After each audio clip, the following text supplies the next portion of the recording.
اسی لالچ میں پڑھ پڑھ کر درود پاک سوتا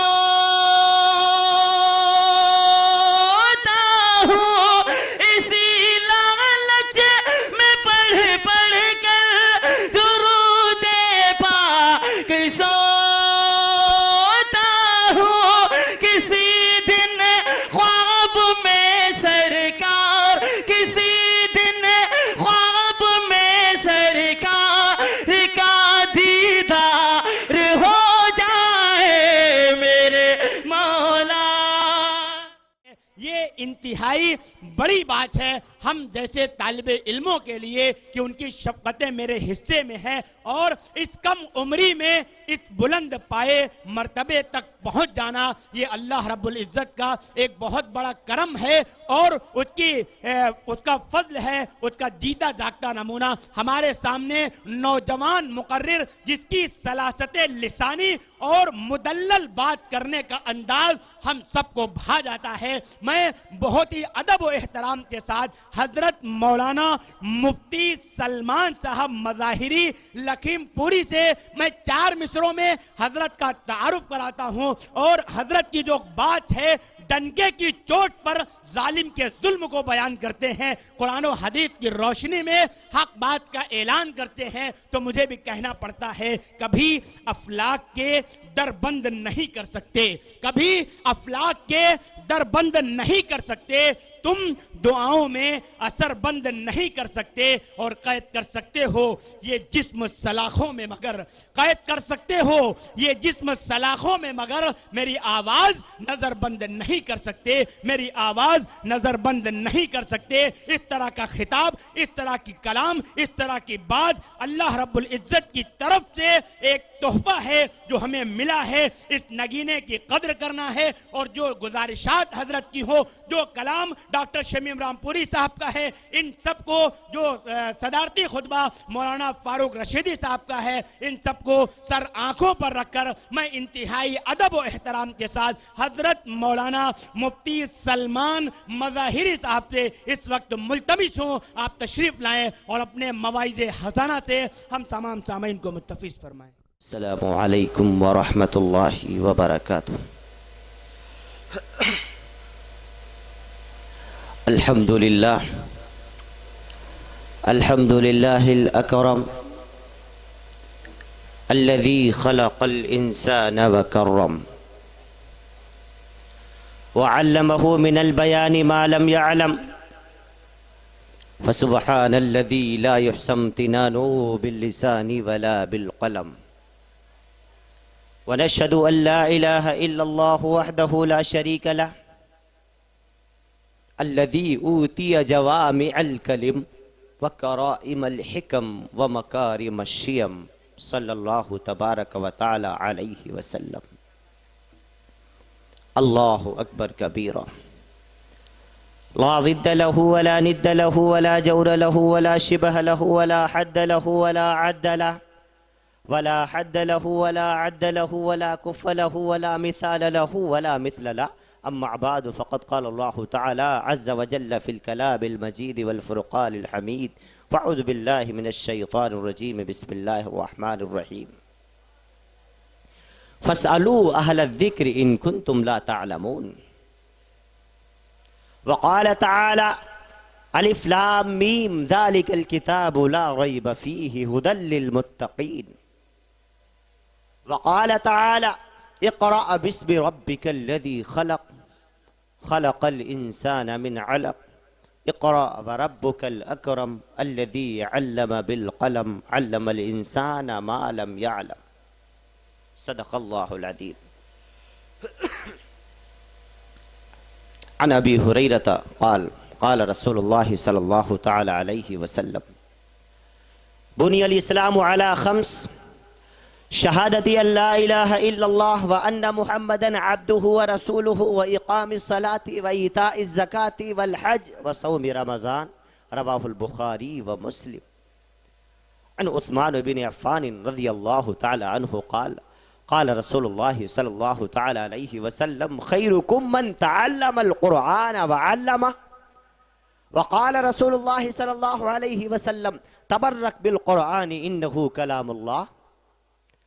عن ابی الدرداء رضی اللہ عنہ قال قال رسول اللہ صلی اللہ علیہ وسلم ان العالم لیستغفر له من فی السماوات ومن فی الارض حتی الحیتان فی الماء. ان العلماء ورثۃ الانبیاء ان الانبیاء لم يعرثوا دینارا ولا درہما انما ورثوا العلم فمن اخذه اخذ بحد وافر. رواہ الترمذی و ابن ماجہ و ابی داؤد و رواہ احمد او کما قال علیہ الصلاۃ والسلام. منفعت ایک ہے اس قوم کی نقصان بھی ایک. مفکر اسلام ڈاکٹر علامہ اقبال رحمۃ اللہ تعالی علیہ جن کی پیدائش 1877 اور انتقال 1938 میں ہو چکا، 1912 میں ایک کتاب لکھی جس کا نام شکوہ جواب شکوہ، اس میں کلام درج ہے. منفعت ایک ہے اس قوم کی نقصان بھی ایک، ایک ہی سب کا نبی دین بھی ایمان بھی ایک، اور حرم پاک بھی اللہ بھی قرآن بھی ایک. کیا بڑی بات تھی ہوتے جو مسلمان بھی ایک. فرقہ بندی ہے کہیں اور کہیں ذاتیں ہیں، کیا زمانے میں پنپنے کی یہی باتیں ہیں. اور اقبال کہتا ہے محمد سے محبت دین حق کی شرط اول ہے.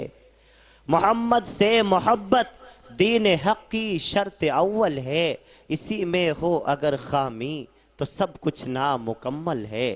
ہمارا سینہ اگر عشق نبوی سے خالی ہے، اگر ہمارے دلوں میں اللہ کے رسول کی محبت نہیں ہے، اگر ہمارے قلوب میں امام الانبیاء کا عشق نہیں ہے، تو ہم کسی خانے میں مسلمان کہلانے کے حقدار نہیں ہیں. ہم انسان تو ہو سکتے ہیں لیکن بندہ مومن نہیں ہو سکتے، کیونکہ بندہ مومن ہونے کے لیے شرط رب ذوالجلال نے لگا دی ہے. قل ان کنتم تحبون اللہ فاتبعونی یحببکم اللہ، کہ اگر تم مجھ سے محبت کا دعویٰ کرتے ہو تو تم کو میرے محبوب کی اتباع کرنی پڑے گی، میرے رسول عربی کا کہنا ماننا پڑے گا، نبی نے جو کہا ہے وہ کرنا پڑے گا، نبی نے جن باتوں سے منع کیا ہے ان سے رکنا پڑے گا. یہی نبی کا عشق ہوتا ہے، یہی نبی کی محبت ہوتی ہے. رات کا آخری پہر شروع ہو چکا ہے، 12 بج چکے ہیں، 12:10 ہونے کو ہیں. اتنی دیر میں خطاب کرنے کی عادت میری اب عموماً نہیں ہے، مستقل اسفار کی کثرت کے باعث طبیعت بھی ٹھیک نہیں ہے. حضرت مولانا سے میں نے فرمایا ابھی صبح پھر گونڈا کے لیے مجھے نکلنا ہے، لیکن چونکہ فہرست طویل تھی میں بھی پورے طور پر تھوڑا آرام کرنے کو بھی مل گیا. بہرحال اتنے لوگ پھر بھی یہاں جمع ہیں، بہنیں بھی موجود ہیں، بھائی بھی موجود ہیں، ہمارے نوجوان ساتھی جو ابھی اچھل کر بڑی داد دے رہے تھے شعراء کرام کو. اللہ آپ کی محبتوں کو سلامت رکھے، ہمیشہ آپ سب کو سلامت با سعادت رکھے، اللہ آپ سے خوش ہو. بہت تھکا ہوا ہوں، آواز بھی بہت متاثر ہے. ہمارے مائک والے بھائی کا مائک بہت اچھا ہے، میں ان سے گزارش کروں گا جتنی آواز اس میں ہو ساری ڈال دیجئے، کیونکہ میری آواز بڑی خراب ہے. ہماری مشین کام نہیں کر رہی، مستقل ایک مہینے سے زائد وقت ہو گیا، برابر کہاں تک یہ غلا کام کرے گا. بہرحال آپ کی محبتوں کے سہارے میرے لیے بھی دعا فرما دیں، رب ذوالجلال جتنی دیر پورے طور پر کچھ بولنے کی توفیق عطا فرمائے، کچھ کام کی باتیں ہو جائیں اور ان پر اللہ عمل کی بھی توفیق عطا فرما دے. ہماری بہنیں بھی موجود ہیں، بیٹیاں بچیاں، کچھ ہماری بہنیں اپنے بچوں کو گودی میں لیے بیٹھی ہوئی ہیں، ہماری نظروں کے سامنے ہیں. اللہ ان کو سلامت رکھے. یہ سب نبی کے عشق میں بیٹھی ہیں، نبی کی محبت میں بیٹھی ہیں، دین کے تعلق کی بنیاد پر بیٹھی ہیں.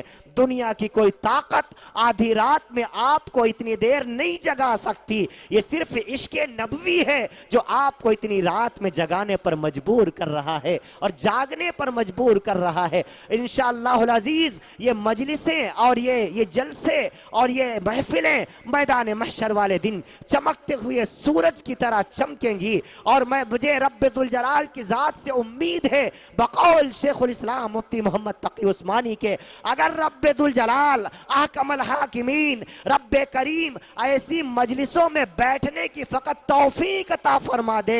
اللہ کی توفیق مل جانا ہی بہت بڑی نعمت ہوا کرتی ہے۔ آپ ایمانداری سے بتائیں، آپ بعد نماز عشاء سے لے کر کے آدھی رات ہو گئی آپ کو جلسہ سنتے ہوئے، شعراء کا کلام سنتے ہوئے، اس جلسے میں آپ نے کوئی گناہ کا کام کیا؟ آپ نے کسی کی غیبت کی؟ نہیں۔ آپ نے کسی کو تانا دیا؟ نہیں۔ آپ نے کسی کو گالی دی؟ نہیں۔ آپ نے اپنی زبان سے کوئی غلط بات نکالی؟ نہیں۔ فرمایا جس طریقے سے ایسی مجلسوں میں بیٹھنے والا گناہوں سے پاک ہو جاتا ہے، انشاءاللہ العزیز میدان محشر میں بھی جنت کا حقدار ہو جائے گا۔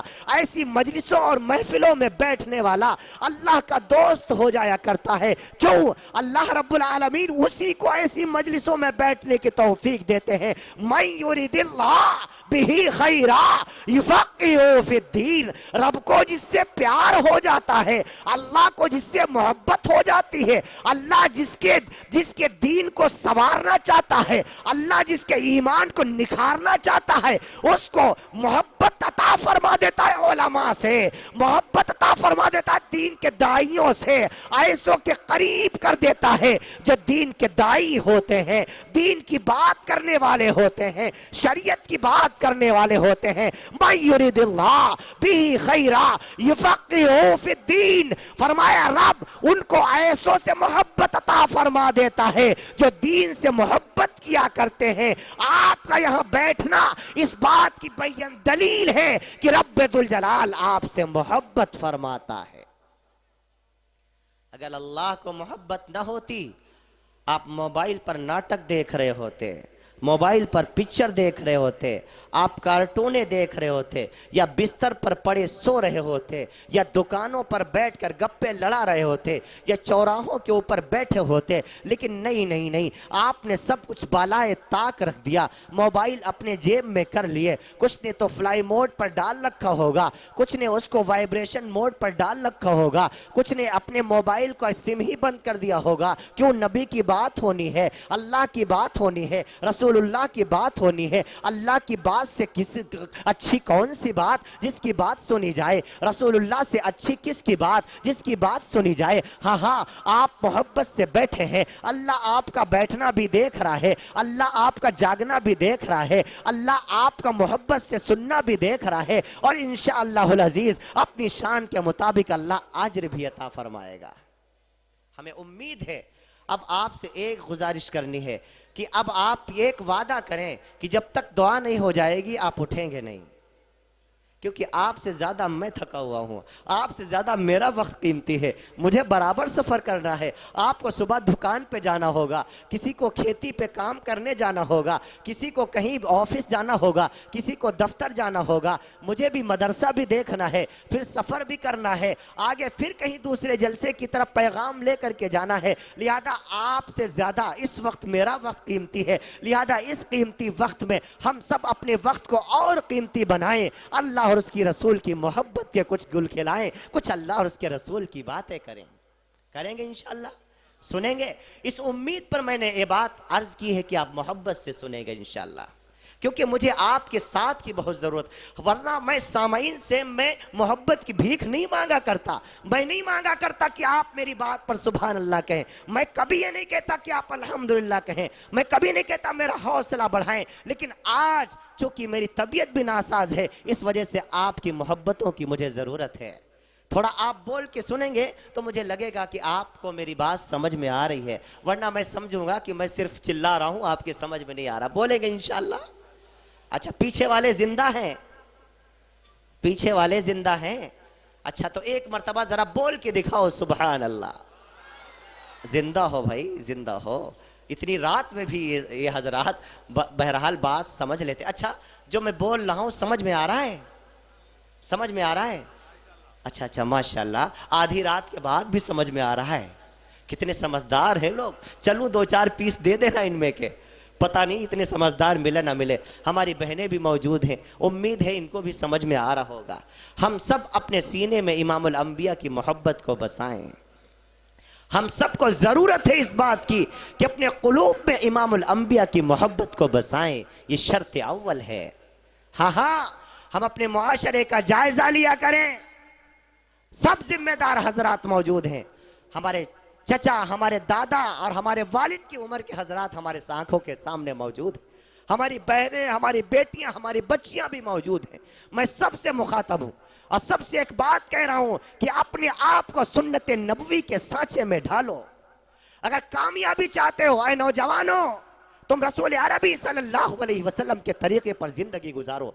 ہاں امام الانبیاء احمد مجتبی محمد مصطفیٰ صلی اللہ علیہ وسلم کے طریقے پر اپنی زندگیوں کو گزارو۔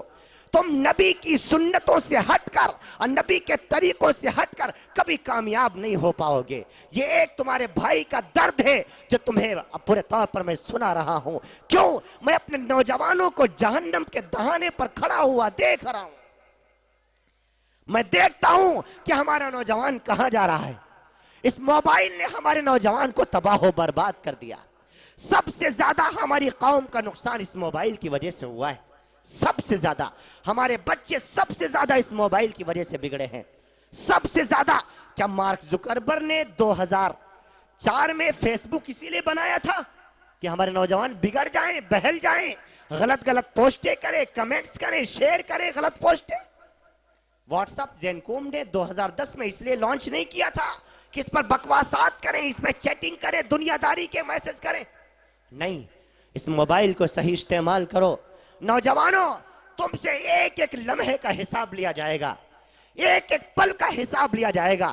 یہ جو دن رات تمہاری انگلیاں اسکرین پر چلا کرتی ہیں، یوٹیوب کے فنکشن کو بدلا کرتی ہیں، موبائل کے فکچر کو بدلا کرتی ہیں، یہ انگلیاں آپ گواہی دیں گی میدان محشر میں۔ رب ذوالجلال فرمائے گا بتاؤ تم سے میرا بندہ کیا کیا کرتا تھا، یہ تمہارے خلاف گواہی دیں گی۔ میں نہیں کہتا، رب ذوالجلال کا قرآن اٹھائیے، 23واں سپارہ ہے، سورہ یاسین ہے۔ رب ذوالجلال فرماتا الیوم نختم علی افواہہم وتکلمنا ایدیہم وتشہد ارجلہم بما کانوا یکسبون۔ اس دن میں تیرے منہ پر مہر لگاؤں گا، تیری انگلیوں سے پوچھوں گا، تیرے ہاتھوں سے پوچھوں گا بتاؤ اے ہاتھوں یہ بندہ دنیا میں تم سے کیا کیا کرتا تھا۔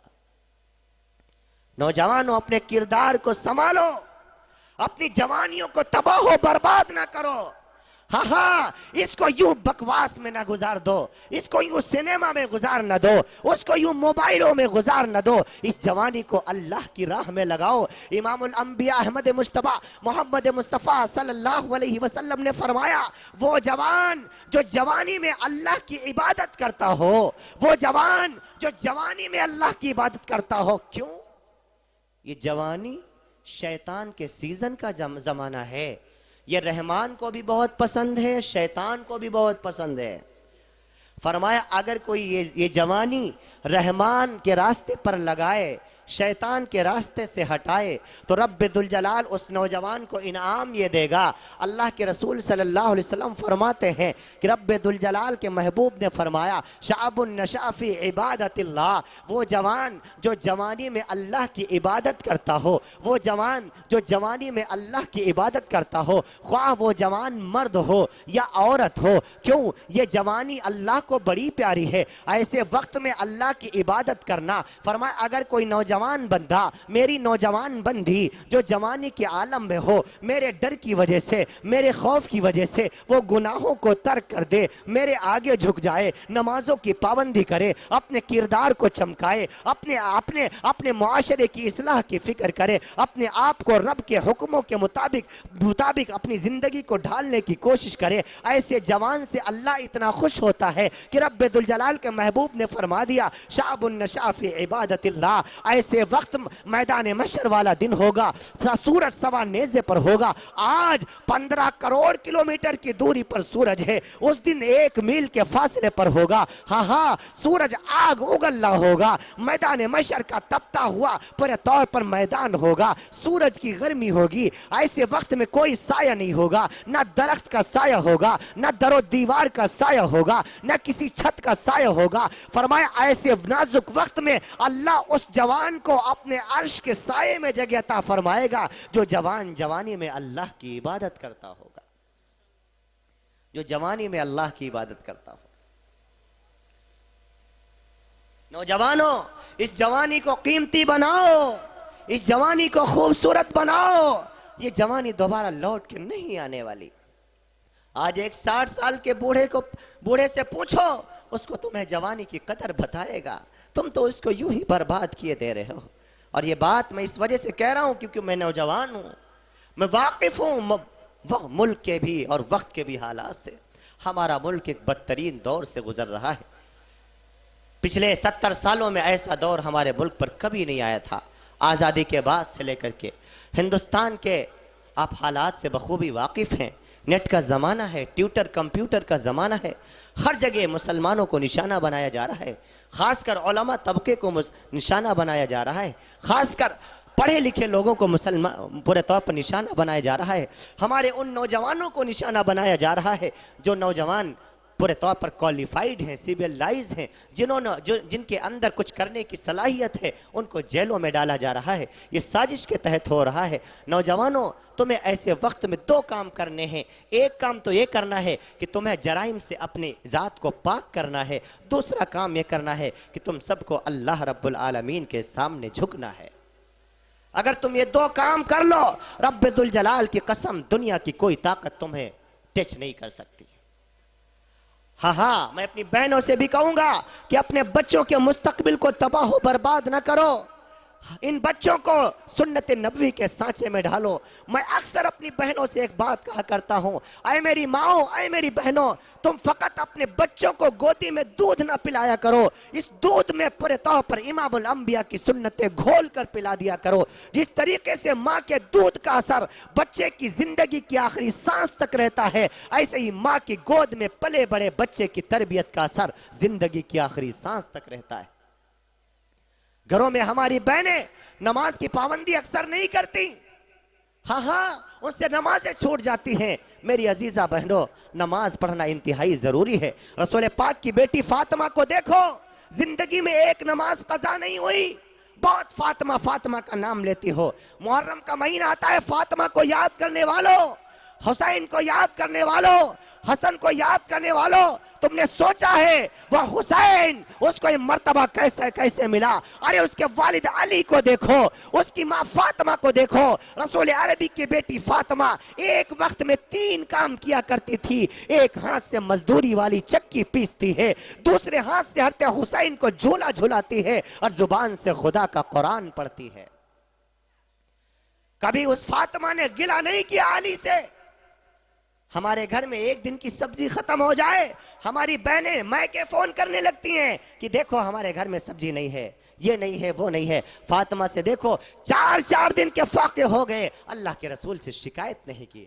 اللہ کے رسول بیٹھے ہوئے ہیں، حضرت عمران بن حسین آ گئے، یا رسول اللہ بھوک لگی ہے، گھر میں کچھ کھانے کو ہے؟ نہیں کچھ بھی نہیں ہے۔ اچھا چلو فاطمہ کے گھر چلتے ہیں۔ حضرت فاطمہ کے گھر پہنچے، کنڈی کھٹکھٹائی، کون ہے؟ بیٹی تیرا ابا محمد ہے، اندر آنا چاہتا ہے، عمران ساتھ میں ہے۔ یا رسول اللہ اندر بعد میں آنا، پہلے چادر اندر پھینک دیجئے۔ اللہ کے رسول نے فرمایا بیٹی چادر کیوں مانگنا چاہتی ہے؟ فرمایا پہلے پھینکو تو صحیح، بعد میں بتاتی ہوں۔ اللہ کے رسول نے چادر اندر پھینکی۔ جب اللہ کے حضرت فاطمہ نے دروازہ کھولا، رسول عربی صلی اللہ علیہ وسلم اندر تشریف لے گئے۔ کیا دیکھا؟ فاطمہ اپنے آپ کو چادر میں چھپائے بیٹھی ہے۔